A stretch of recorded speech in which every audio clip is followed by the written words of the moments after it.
Deus. Muito obrigado, Deus, porque o Senhor nos permite estarmos aqui na Tua casa, louvando o Teu nome, em comunhão, aprendendo mais da Tua palavra. E agora, Deus, nós clamamos que o Senhor abençoe o Teu servo, que ele seja instrumento do Senhor para falar conosco.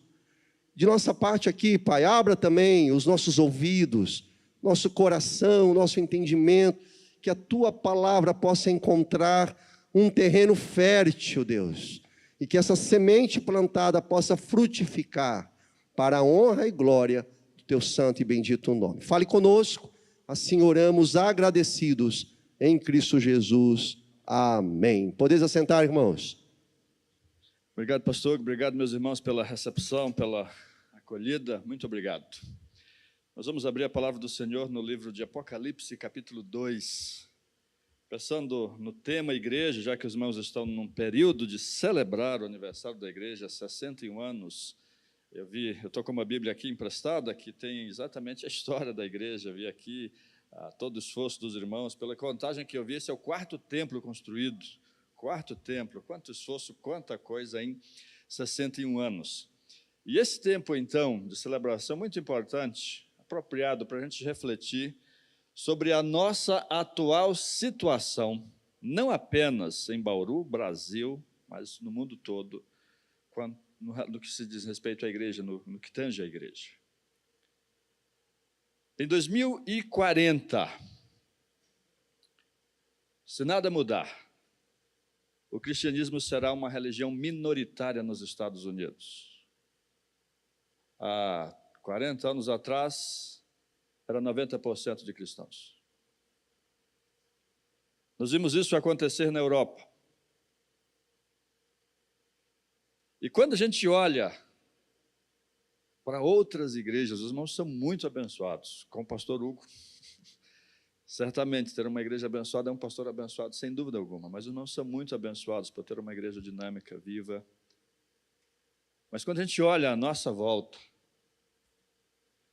porque nós vemos uma repetição, nós não temos nenhuma pesquisa formal como temos nos Estados Unidos. Nos Estados Unidos, de cada 10 igrejas, 6 ou estão caindo ou pararam. Aqui em São Paulo, eu já participei de reuniões de associação, pastor Cristiano, que o presidente disse, olha, o assunto que eu vou falar agora é informativo, não está em discussão. A igreja tal fechou as portas. E quando alguém diz discutir, o presidente disse, eu já falei, nós não vamos discutir. E a palavra do presidente foi, isso acontece mais do que você imagina. E aquele presidente, embora não tenha nenhuma estatística oficial ainda em São Paulo, a gente talvez nem queira ter, tem medo de ter, mas essa é a realidade. Igrejas em São Paulo estão fechando. E as que não estão fechando estão estagnadas. Nós vivemos os dias, os irmãos estão no oásis, e talvez por estarem no oásis não vejam o deserto em volta. Mas nós vivemos dias em que há o que tem se chamado de desigrejamento. Não é novo, não é de agora. Em 2010, no censo do IBGE de 2010, eles tiveram um crescimento de quase 1000%, foi detectado, eles chegaram a 8%. Pesquisa de 2022, ano passado, do Datafolha, informa que este percentual hoje é de 17%. E nós não estamos falando do 17% dos evangélicos, nós estamos falando de 17% dos brasileiros, que se assumem como não igrejados, sem religião. Esse número aumentou mais, obviamente, por conta da pandemia, do pós-pandemia, porque nós somos forçados, né, pastor Hugo, a dizer na pandemia, fique em casa e assista pelo YouTube. Fomos forçados a dizer isso. E terminada a pandemia, muitos disseram, olha, o YouTube dá que é legalzinho? Dá que é legalzinho? Eu posso participar do culto enquanto faço o almoço. Eu posso participar do culto depois, e aí eu posso colocar um plugin no meu navegador para assistir em 2x. Ou para pular o louvor, se eu não tiver muito afim, ficar só na pregação, ou pular a pregação, se eu tiver afim só do louvor. Eu escolho. E, na verdade, esse é um dos males da nossa geração, é que nós queremos ser atendidos. É isso que nós queremos. Tem um restaurante ali que tem um cardápio fantástico, mas o atendimento eu não gosto. Não vou lá, não. É até legal, mas não gosto. Tem outro que o cardápio pode até não ser tão bom, mas você diz, olha, mas lá a gente é tão bem, é lá que você vai. Nós não nos apercebemos, há várias razões. Há várias razões do porquê isso está acontecendo. E eu vou pregar a Bíblia, tá? Apocalipse 2, essa aqui é a introdução, tá? Fique tranquilo que é Bíblia. Mas para você entender melhor Apocalipse 2. Nos Estados Unidos, das pessoas que tem mais pesquisado isso é um homem de nome Ross Douthat. Ele é analista político, ele escreve no Brasil para a Folha de São Paulo. E ele argumenta que nos Estados Unidos, e não seria muito diferente aqui, nós apenas estamos, estatisticamente, 10 anos atrás deles nesses desesperos, tá? Só isso, ou 20 talvez. Eu, inclusive, participei, no meio da pandemia de 2020, participei de um workshop, de um debate na Convenção Batista do Texas, online, eu não estava lá.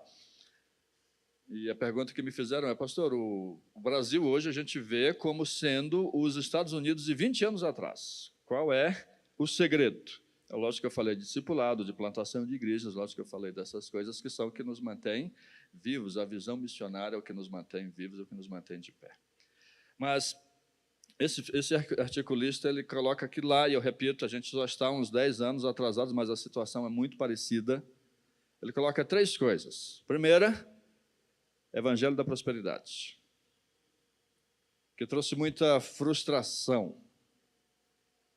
E todos os escândalos, a gente tem escândalo entre os chamados tradicionais, entre os evangélicos de missão, ou os pentecostais de primeira onda, como a Assembleia de Deus. A gente tem escândalos, não somos perfeitos.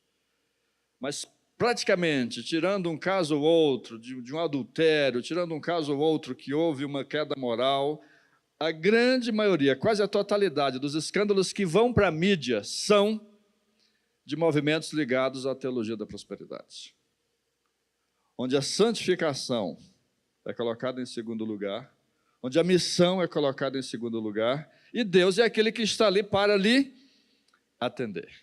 E nem sempre atende na visão lá, o que provoca uma frustração.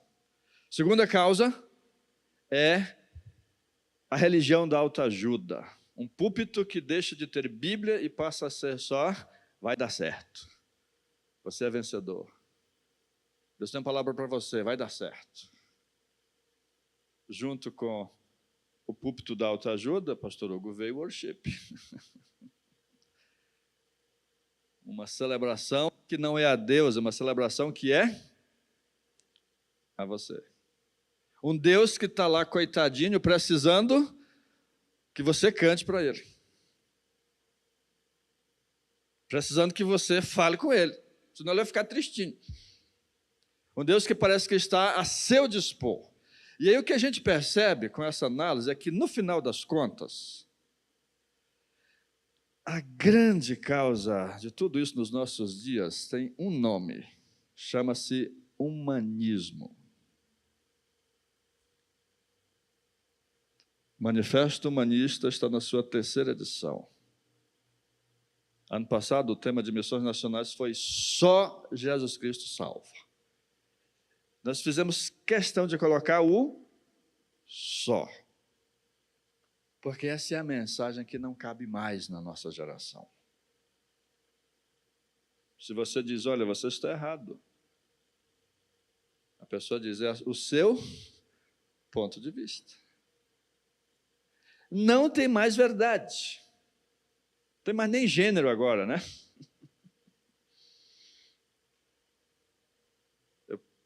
Isso está tomando conta de todo mundo. Não sou obrigado, desculpe essa expressão, eu fui adotar uma amiga, ela sempre me manda mensagens, ela trabalha com refugiados na Grécia, ela é do Rio de Janeiro, trabalha com refugiados, uma missionária. Terminei dando detalhes demais porque eu não queria dar todos esses detalhes, mas vamos lá. E ela manda mensagem sempre do que está fazendo. Numa das mensagens ela disse que estava precisando completar o sustento dela, então prontamente eu me prontifiquei a ajudá-la. Ela me manda o link de inscrição. Eu estou falando de um link de uma organização missionária que pergunta meu nome, meu e-mail, meu cartão de crédito e meu gênero. E aí, numa organização missionária, o que é que você imagina sobre gênero? Tem quantas opções? Tinha 3 lá. Masculino, feminino e prefiro não opinar. Provavelmente, aquela organização é forçada por leis a fazer isto, provavelmente. Mas independente dessa discussão, porque essa discussão ela é pequena, a grande discussão é que nós somos a geração mais humanista de todas. Talvez os seus netos, é Laura ou Carol? Fiquei na dúvida agora. Laura. Os seus filhos, Laura, talvez vão viver uma geração mais humanista do que a nossa, mas a nossa é a mais humanista de todas. E o que é que o humanismo diz? Eu venho primeiro, homem. O homem não precisa de Deus, ele é capaz de ser bom, ele é capaz de fazer atos de bondade por ele próprio, e não existe verdade, porque ao existir verdade, o homem deixa de ser a prioridade. Isso e todas essas outras coisas de igreja têm nos feito ser de fato uma geração desigrejada. E aí, Apocalipse capítulo 2, Jesus fala muito sobre isso. Ele fala do problema e fala da solução. Você já deve ter estudado Apocalipse, é uma EBD, né, irmã Cíntia? Cíntia, acertei? Estamos numa EBD, você já deve ter estudado Apocalipse. Que todas as cartas, elas têm 4 partes. Uma identificação de Jesus, um elogio, uma crítica e uma promessa. Cada carta tem 4 partes. Esmirna e Filadélfia não são criticadas. E Laodiceia não é elogiada. É a pior das igrejas. Só que, na verdade são 5 partes, desculpe, que tem uma promessa sempre. Desculpe. Olha só, Apocalipse capítulo 2. Versículo 5. Olha a promessa que Jesus faz a Éfeso. Lembra-te, pois, de onde caíste, e arrepende-te e volta às obras que praticavas no princípio. A promessa é, se não te arrependeres, se você não se arrepender, virei até você e tirarei o seu candelabro do lugar dele. O candelabro é a própria igreja. E na identificação que Jesus faz de si mesmo, versículo 1, ele se identifica como aquele que anda no meio dos 7 candelabros, anda no meio das 7 igrejas. Ele se identifica no versículo 1 como aquele que está na igreja. E a promessa que ele faz, que na verdade é um julgamento, no versículo 5, é que ele vai tirar aquela igreja vai deixar de existir. E aí a gente fica pensando, então, o que essa igreja fez para merecer tal advertência? Eu sei que você já sabe da história, mas faz de conta que não sabe, tá? Cria um suspense aí. E vê as outras igrejas. Esmirna não é criticada. Capítulo 2 ainda, Pérgamo. Pérgamo, versículo 14. Tenho, porém, contra você algumas coisas. Estão aí no seu meio aqueles que sustentam a doutrina de Balaão, que ensinava Balaque armar ciladas diante dos filhos de Israel para que comessem coisas sacrificadas aos ídolos e praticassem a prostituição. Pérgamo é criticada, você está prestando atenção aí? Por ser uma igreja que tinha idolatria e prostituição no seu meio. Era uma igreja imoral. Era uma igreja que as suas festas de aniversário, de casamento dos seus membros, não tinha diferença das festas de casamento e de aniversário das pessoas do mundo, se fosse pensar nos nossos dias. Era uma igreja em que a corrupção que existia no mundo também estava dentro dela. Era uma igreja em que a pureza nos relacionamentos de meninos e meninas, de namoro, de noivado, não tinha pureza. Era uma igreja onde casais também não tinham pureza, havia adultério. É uma igreja que nós vamos concordar que é uma igreja que está numa situação bem ruim. Tiatira é muito semelhante, versículo 20 do capítulo 2. Você tem aí, capítulo 20, você tem aí aqueles que toleram essa profetisa Jezabel. Ela ensina, ela seduz os meus servos a praticar a prostituição e a idolatria. Eu conheci uma dessas profetisas. O filho de uma irmã morreu afogado na praia. Aquela irmã entrou em desespero. Aquela mãe sofreu demais. E a profetisa trouxe uma palavra do filho morto para ela, que está bem no céu. Nós temos então aí espiritismo gospel agora. Essa profetisa não apenas levava a erro doutrinário, como levava a imoralidade, a prostituição. É uma igreja também muito complicada, muito complicada. Sardes, capítulo 3, versículo 1.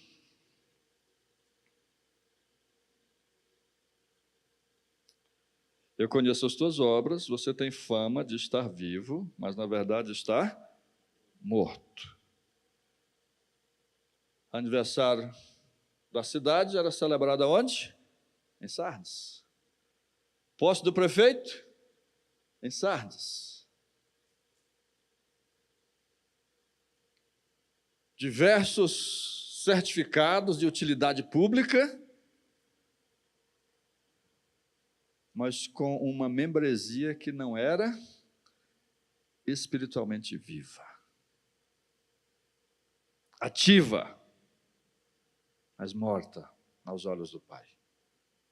Sem santidade, sem compromisso real com o Senhor. Laodiceia, capítulo 3, versículo 20, resume a igreja, porque olha só onde é que Jesus está. Apocalipse 3, 20, onde é que Jesus está? Do lado de fora, batendo, querendo entrar. Você consegue imaginar isso? Uma igreja em que Jesus está batendo, querendo entrar? Aí você vai para Éfeso. Por isso que eu estou dizendo, você já conhece a história, mas segue essa escalada para você entender Éfeso. Segue comigo. Primeira coisa, capítulo 2, versículo 2 de Apocalipse. Eu conheço as tuas obras, Éfeso. Eu conheço o teu trabalho. Você ajuda a Cristolândia. Você faz viagem missionária para o sertão. Você faz viagem missionária para a África. Eu conheço suas ofertas, são altas. Se alguém chega naquela porta, vai ter uma cesta, pedindo comida, vai ter uma cesta. Se alguém adoece, vai ser visitado. Eu conheço as tuas obras, Éfeso. Você trabalha pra caramba. Você trabalha demais. E eu sei a tua perseverança. Você insiste. Só que eu também sei que você não suporta os homens maus, que você tem uma doutrina muito firme.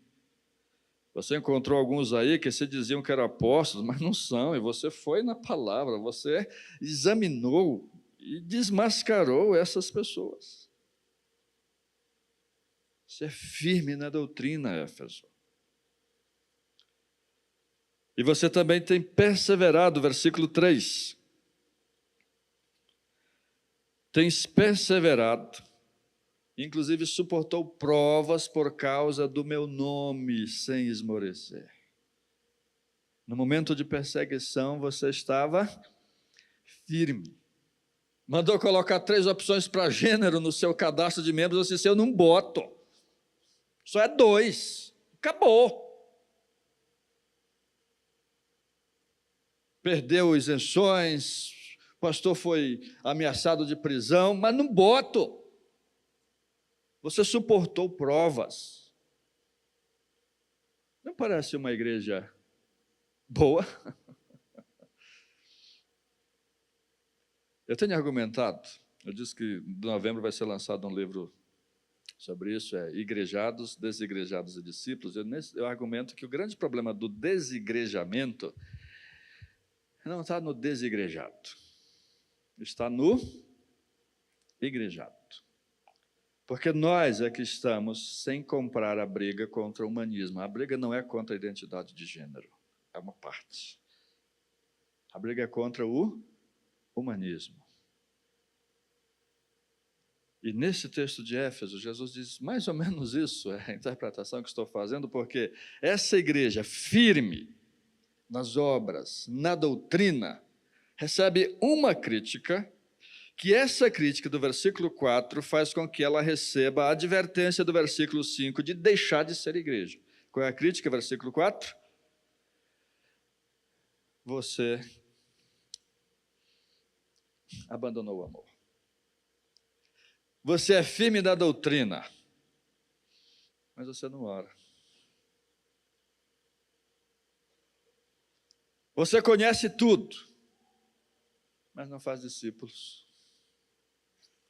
Você oferta para missões, mas não atravessa a rua para falar de Jesus. Você prefere ser preso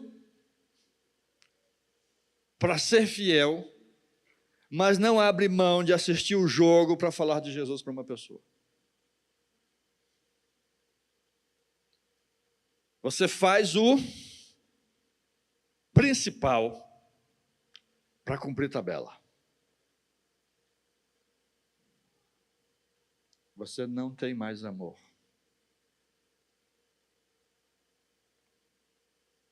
E aí a gente tem igrejas boas que não fazem mais nada. Que não estão crescendo, apesar de serem boas. Você tem membros fantásticos que vão para o céu sem levar ninguém. Que não experimentam a vida dinâmica da oração. Que não experimentam a vida dinâmica de ser filho de Deus.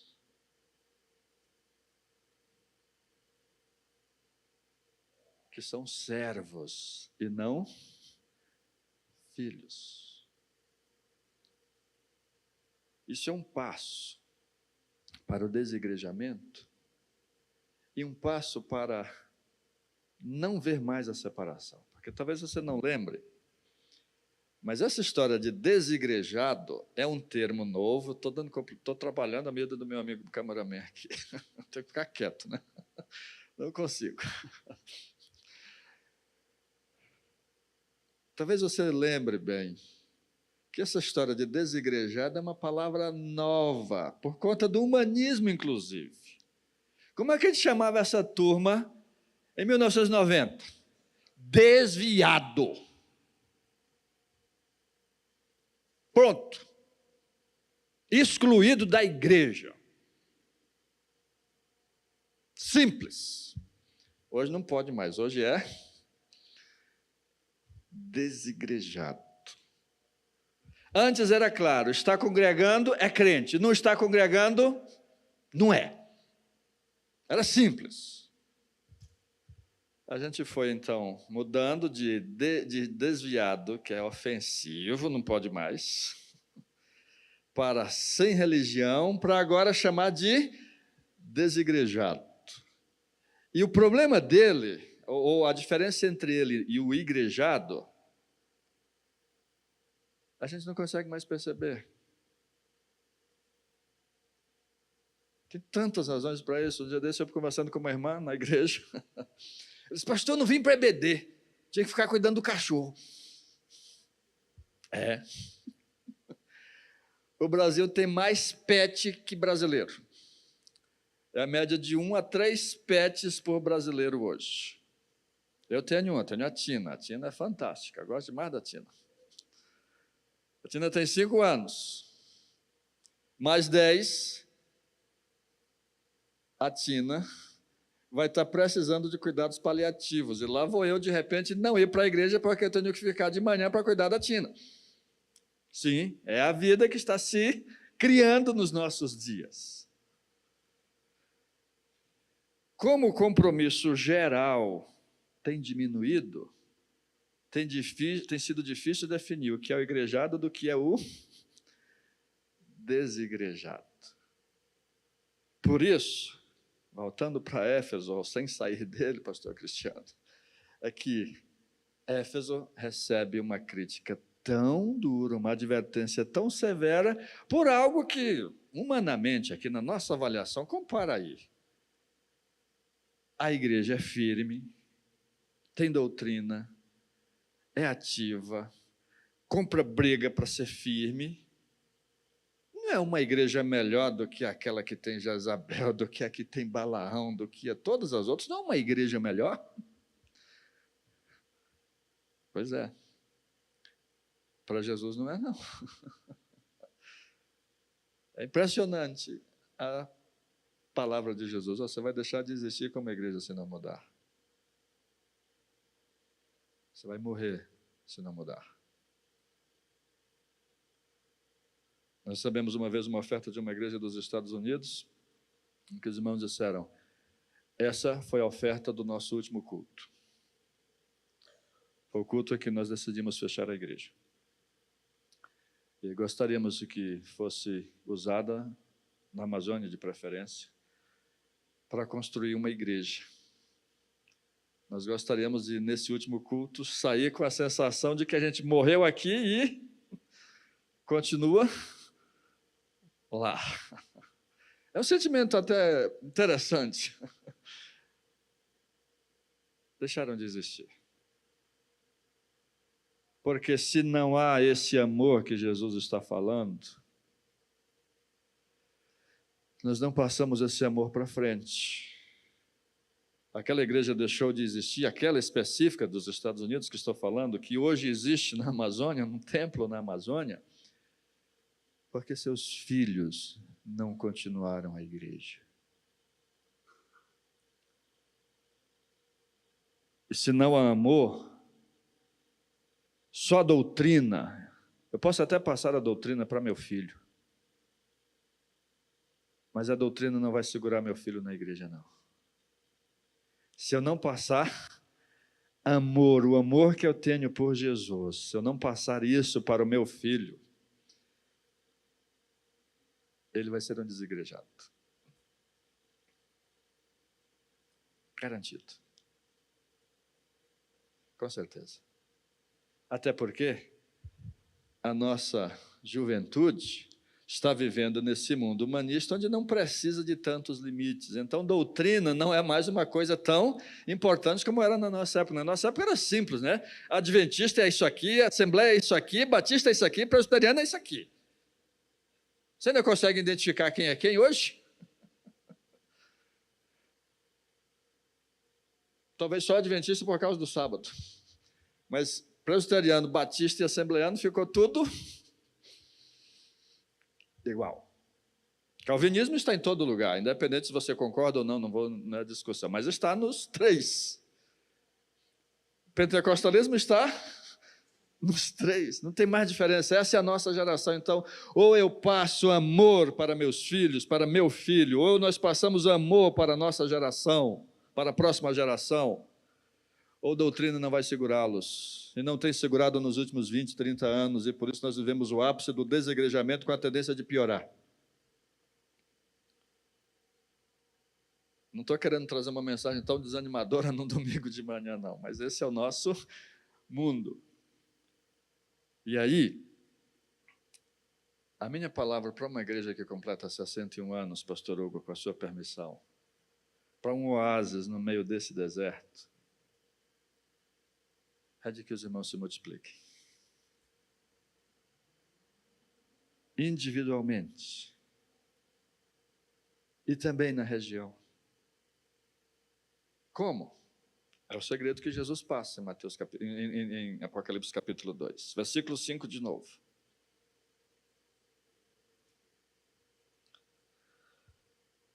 Para você voltar, você tem que fazer 3 coisas. Primeiro, lembra de onde você caiu.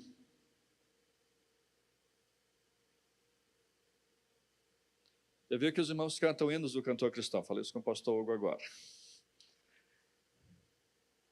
É uma maneira de dizer, opa, nós não vamos entrar na onda do worship, da música antropocêntrica, o homem é o centro. Música precisa ser adoração. Não é que os hinos são exatamente a solução, mas os hinos são, todos eles, na sua maioria, são, praticamente todos eles são. Tem lá alguns que falam de comunhão, né, como estamos aqui reunidos, alguma coisa assim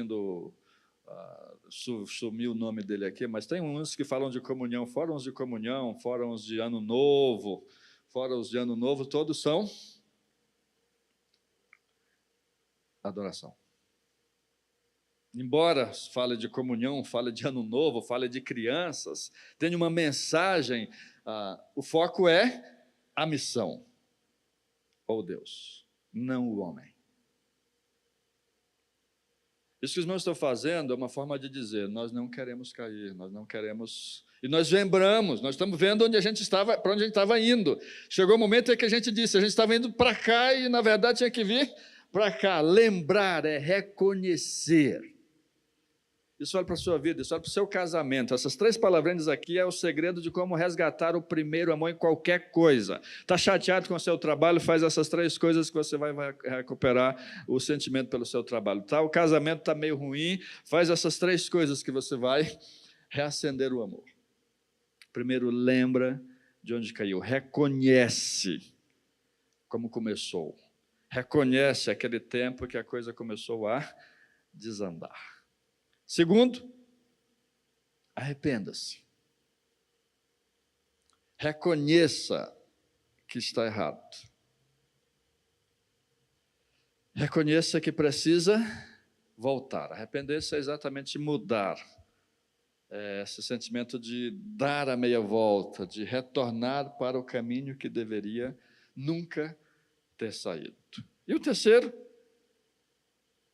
volte à prática das primeiras obras. Nós tivemos muitas inovações nos últimos anos. Algumas delas foram muito boas. Mas algumas delas foram um desvio. Inovar é preciso. Mas nós não podemos confundir inovação com desvio. Eu já mencionei várias vezes hoje a questão da adoração, e essa é uma delas. Sim, para essa nova geração, manso e suave não atrai, é verdade. É um ritmo que essa geração não acha interessante. Então, dá uma ritmada, colocar aí uma bateria, colocar aí um solo de guitarra, é ótimo. Mas isso é uma inovação. O desvio é tirar Deus e colocar o homem, colocar o que a geração quer.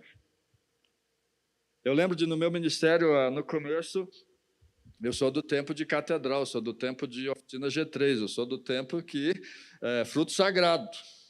tá? Os adolescentes de hoje nem sabem que isso existe, né? Mas isso foi o rock gospel da época, tá? Você ouvir Fruto Sagrado era você se desviar praticamente, porque era Manso e Suave Jesus convidando de um lado, 222, e um thrash metal com Fruto Sagrado.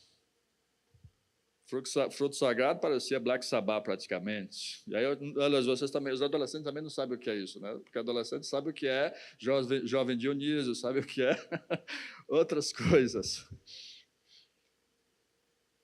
Mas chegou o tempo em que eu disse, eu vou ter que deixar os meus jovens formarem a banda de rock deles, como pastor. Porque eu não estou vendo argumento para proibir, e eu preciso mantê-los, eu preciso estar perto deles. Eu vou chamar isso de inovação. Mas eu lembro de uma igreja na mesma época que começou a fazer rave gospel. E se orgulhava de dizer, nós já conseguimos fazer com que ninguém fume lá na rave. E que era um contrassenso, a gente dizia para a turma que estava fazendo isso, é um contrassenso, porque você chama o descrente para uma festa, para que ele se sinta bem, para quando ele se converter, você dizer que aquela festa é errada. Como é que faz? Não rola. É inovação? Não. É uma invenção aí, é um desvio. Voltar à prática das primeiras obras é pensar em não se desviar. Hoje a gente pode usar na EBD, irmã Cíntia, o Data Show. Dar uma aula de geografia, dar uma aula de Levítico, mostrando no Data Show o templo, o tabernáculo em 3D, é ótimo. Ajuda o entendimento. É inovação. Mas continua estudando Levítico, tabernáculo em 3D. Não é outra coisa que você está estudando. Volte à prática das primeiras obras, não perca a essência, não perca o princípio. Estruturas, que é o que a gente tem batido de ontem para cá, elas só são um problema quando elas se tornam o foco e deixam de ser deixam de ser objeto ou deixam de ser ferramentas para o propósito, para o princípio. Como vamos vencer o desigrejamento? Como os irmãos podem influenciar esta região? Como os irmãos podem influenciar membros desta igreja que estão se tornando desigrejados? Acima de tudo, voltar à prática das primeiras obras tem como objetivo não as obras. Veja bem, Jesus não está criticando as obras. As obras estavam ótimas. Voltar à prática das primeiras obras quer dizer o quê? Voltar a praticá-las com paixão, com amor. Influenciar essa região, influenciar membros que estão um pouco afastados, membros que se contentam com uma celebração dominical e se o cachorro não estiver passando mal.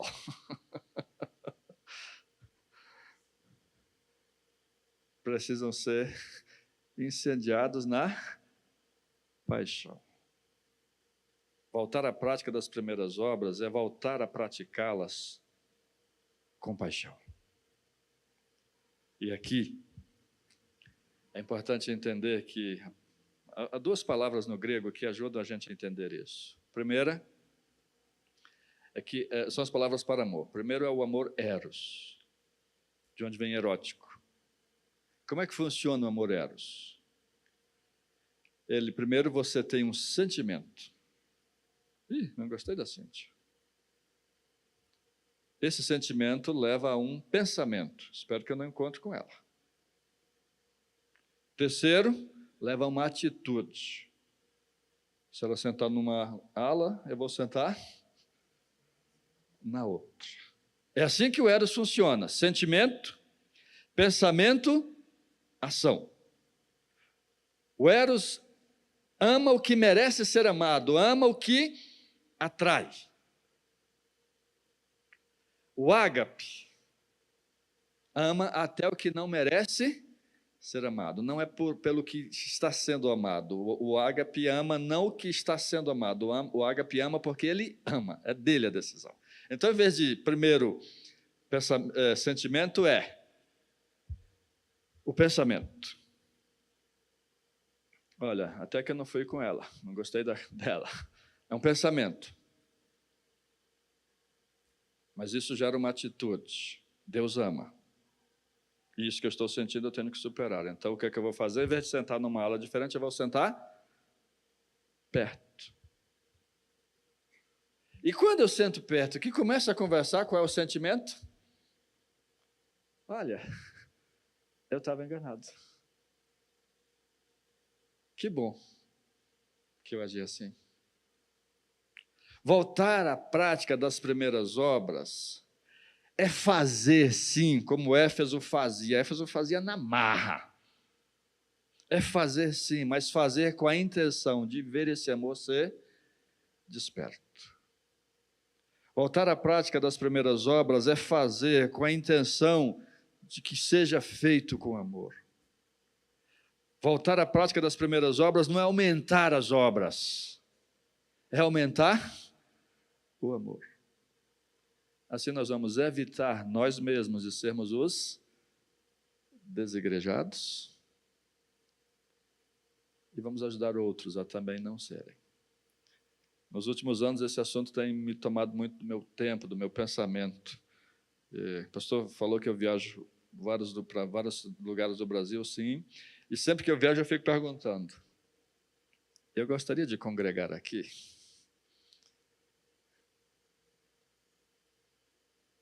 E muitas vezes eu ficava pensando, ainda bem que eu só vim hoje. Porque aqui eu não ficaria, não, teria dificuldade de ficar. Mas quando eu olho para esse sentimento, o que eu vejo é, o desigrejamento está aqui, dentro de mim. Está aqui.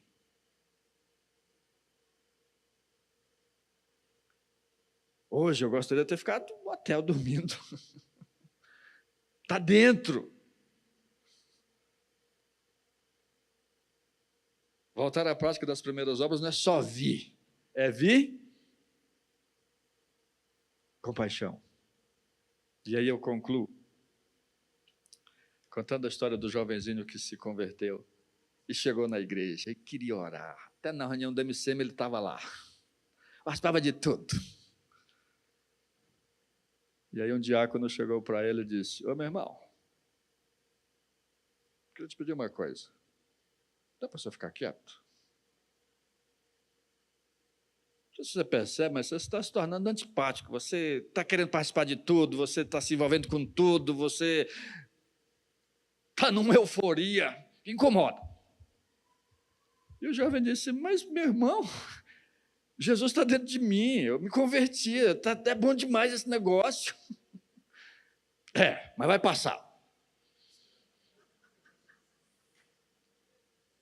E o jovem disse, como assim, meu irmão? Quer dizer que essa vida, essa empolgação, essa alegria, esse negócio todo vai passar? Vai, você vai ficar que nem eu. E o jovem diz, meu irmão, no dia que eu ficar que nem você, eu me converto de novo, meu irmão.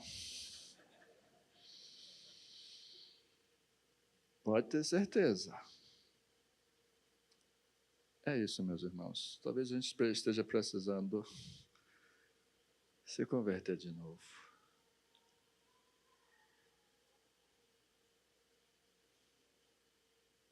Para voltar a praticar as primeiras obras com paixão. De tal forma que influencia os outros. De tal forma que a igreja influencia outros. Não tem pesquisa no Brasil, mas eu não sei se a gente chega em 2040 não. Em 2030 haverá mais cristãos na China que nos Estados Unidos.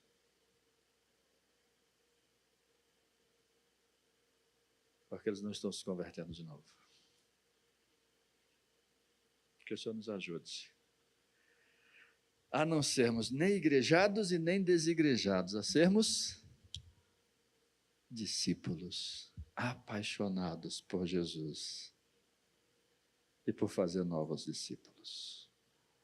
Amém? Pai, cada um de nós está aqui num sinal muito grande de compromisso, Pai. A maioria dos que estão aqui certamente vão vir à noite, gostam de estar aqui. Deus, eu te louvo, te bendigo por esta igreja, por cada um. Mas nós, os que estão na internet, os que vão ver depois, todos nós também, queremos, Pai, não apenas fazer, mas fazer com amor. Como o Senhor falou através de Paulo, sem amor nada do que damos tem valor. O que falamos é vazio. Deus, nós queremos te amar mais e mais. No dia a dia, no cansaço, às vezes isso fica perdido, Pai. Nesta manhã, nós queremos sim recuperar o fazer com paixão.